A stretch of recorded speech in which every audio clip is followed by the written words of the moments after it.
अस्सलाम वालेकुम students, welcome to easy math.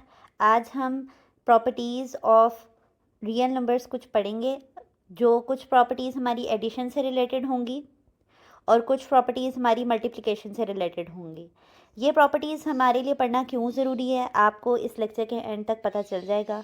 हमारे पास एक्सरसाइज 1.1 का क्वेश्चन नंबर 4 जो है वो प्रॉपर्टीज़ बेस्ड है।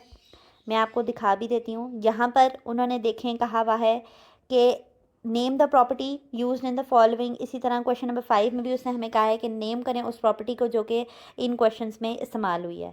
तो आपको इस इम्पॉर्टेंस का अभी से ही पता चल जाना चाहिए कि हम वो क्वेश्चंस अटैम्प्ट नहीं कर सकते अनटिल और अनलेस हमें ये प्रॉपर्टीज़ ना आती हों। ठीक है, मैंने आपको बताया ये कुछ प्रॉपर्टीज़ यहाँ पर एडिशन से रिलेटेड हैं और कुछ प्रॉपर्टीज़ यहाँ पर मल्टीप्लिकेशन से रिलेटेड हैं। तो पहले आज के लेक्चर में हम एडिशन की प्रॉपर्टीज़ को डिस्कस करते हैं। एडिशन की प्रॉपर्टीज़ हमारे पास पहले तो यहाँ पर कुछ सिंबल्स हैं जो कि आपको पता होने चाहिए कि इनका क्या मतलब होता है। या आप अपने पास ऐड भी कर लें एज अ स्टिकी नोट। आपके पास यहाँ पर एक उल्टा ए का सिंबल दिया हुआ है। ठीक है, ये जो उल्टा ए लिखा हुआ है इसका मतलब होता है फॉर ऑल। इसका क्या मतलब होता है? For all.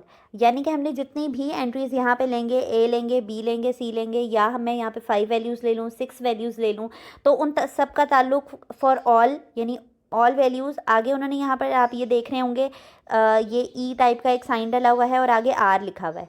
तो कैपिटल आर तो आपको पता है कि सेट ऑफ रियल नंबर्स को डिनोट करता है, और ये जो ई टाइप वैल्यू लिखी हुई है इसका मतलब होता है बिलोंग्स टू, यानी कि ताल्लुक होना। तो अभी मैंने आपको सिंपली इनके मतलब बताए हैं। ये इसका मतलब होता है बिलोंग्स टू। ये जो मैं छोटी छोटी बातें आपको बताती हूँ इनको काइंडली एज अ की पॉइंट अपनी बुक के ऊपर पेंसिल से मेंशन कर लिया करें ताकि आपको रीड आउट करने में आसानी हो और समझने में भी। तो अब आप देखें ये जो पहली लाइन लिखी हुई है हमारे पास यहाँ पर, इसको मैं कैसे पढ़ूंगी? For all A B C belongs to are.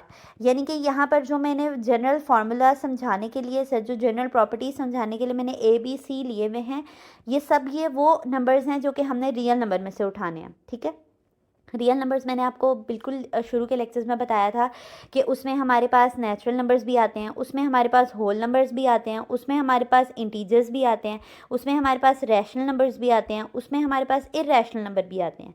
ठीक है, तो जब मैंने ये कह दिया कि रियल नंबर, तो वो रियल नंबर इन पाँचों कैटेगरीज को मिलाकर बनती है। ठीक है, अब मैंने आपको डिटेल में बता दिया है कि ये हमने ए बी सी 3 नंबर